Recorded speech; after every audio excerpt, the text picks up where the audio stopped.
सरकार बोलते कि बेटी पढ़ाओ बेटी पढ़ाओ, यहाँ बेटी पढ़ लिख कर बैठी हुई है और हम लोग को नौकरी नहीं दिया जा रहा है। की बार हम लोग बैठे, कुछ नंबर से सब नहीं आया, सप्लीमेंट्री का इन्होंने रिजल्ट नहीं दिया, तो एज में रिलैक्सेशन देंगे तभी ना हम एग्जाम में बैठ सकेंगे।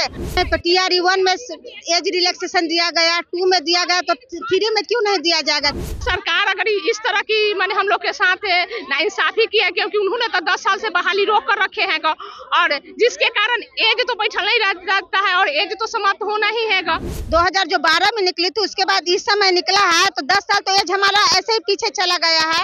इलेक्शन में ही वोट का चोट इनको देंगे और वो हम लोग नोटा का वोट हम दबाएंगे। नमस्कार, मैं हूं चंद्रशेखर और आप देख रहे हैं विमर्श। देखिए, अभी मौजूद है गांधी मैदान में और गांधी मैदान में शिक्षक अभ्यर्थी आए हैं अपनी मांगों को लेकर। पहले चलिए सुनते हैं इनसे कि क्या कुछ इनकी मांग है।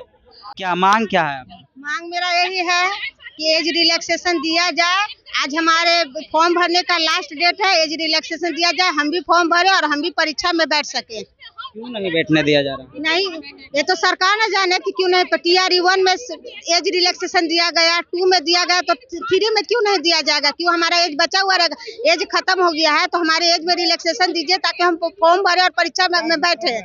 जरूरी है कि मतलब TRE 1 और 2 में मिला है तो 3 में मिलेगा, क्योंकि जिस प्रकार से TRE 1.0 में सप्लीमेंट्री रिजल्ट दी गई थी, 2 में नहीं दी गई। आखिरकार क्या सरकार चाह रही है आपसे?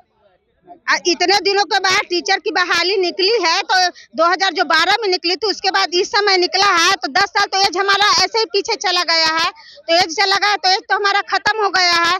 तो जैसे कि हम लोग को अटेम्प्ट 3 मिलना चाहिए और एक ही बार हम लोग बैठे, कुछ नंबर से सब नहीं आया, सप्लीमेंट्री का इन्होंने रिजल्ट नहीं दिया, तो एज में रिलैक्सेशन देंगे तभी ना हम एग्जाम में बैठ सकेंगे।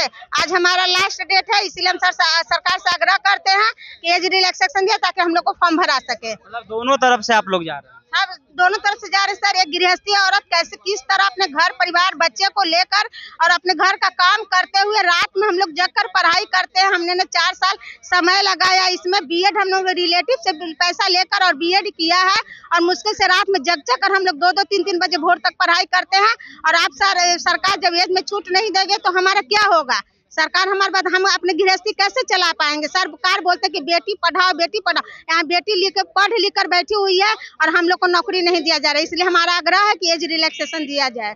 नीतीश कुमार तो महिलाओं को लेकर बहुत कुछ किए हैं, उम्मीद है कि आज आपकी बात को सुनेंगे। हाँ, सरकार से हमारी उम्मीद है, इसी आस में बैठे हुए हैं और उनको हमारी आवाज सुनना पड़ेगा और नहीं तो फिर उनका ही आवाज के पास हम लोग बैठकर क्या करेंगे? हम आखिर अब क्या करें? हमारा एज रिलेट नहीं है तो हम किसी चीज में हम अप्लाई भी नहीं कर सकते। हमने इतना समय वेस्ट किया है, पढ़ाई किया है, तो आखिर हम लाइफ में हमारा घर गृहस्थी कैसे चल पाएगा? सोल्यूशन नहीं है, लेकिन हम लोग क्या करें? हम तो सरकार मजबूर कर रही है हम लोग को ये कदम उठाने के लिए, क्योंकि हमारा डिमांड नहीं है, हमारा ये हक है, हमारा ये हक है कि हमको एज में छूट दिया जाए। क्यों नहीं दिया? क्योंकि सप्लीमेंट्री के अतुल प्रसाद जी बोले कि ये सप्लीमेंट्री के पूरा का ये रूप है, तो जब रूप है तो पूरा सारा चीज नोटिफिकेशन वही है, सिर्फ एज के लिए नोटिफिकेशन गायब हो गया। अरे कोई बड़ी क्या लगता है कि एज की आज जो मतलब बात आप लेकर आए हैं सरकार सुनेगी? क्योंकि लगातार आप लोग प्रदर्शन किए, TRE 2.0 वाले भी लोग प्रदर्शन किए, लेकिन सरकार चूँ तक नहीं किए। तो आपको लगता है कि आपकी बात को आज सुनी जाएगी? सुनेगी सरकार को सुनना ही पड़ेगा। नहीं सुनती है तो आगे की रणनीति क्या रहेगी? आगे की रणनीति वही हुई कि हम लोग फिर आंदोलन पे आ जाएंगे। अभी तो हम लोग सिर्फ बातों से अपना काम कर रहे हैं, फिर अब आंदोलन से काम करेंगे। आंदोलन करेंगे, कोर्ट जाएंगे, कोर्ट से माने आग्रह करेंगे जाके, क्योंकि अगर सरकार अगर इस तरह की माने हम लोग के साथ नाइंसाफी की है, क्योंकि उन्होंने तो 10 साल से बहाली रोक कर रखे हैं और जिसके कारण एज तो बैठा नहीं रहता है और एज तो समाप्त होना ही है। अगर उनके पास अगर इतनी सारी सीट थी तो अगर साले थोड़ा भी निकालते तो हम लोग निकल जाते। और आज हम लोग आंदोलन करने का इस तरह का माने यहाँ आकर प्रदर्शन करने का मौका भी नहीं मिलता।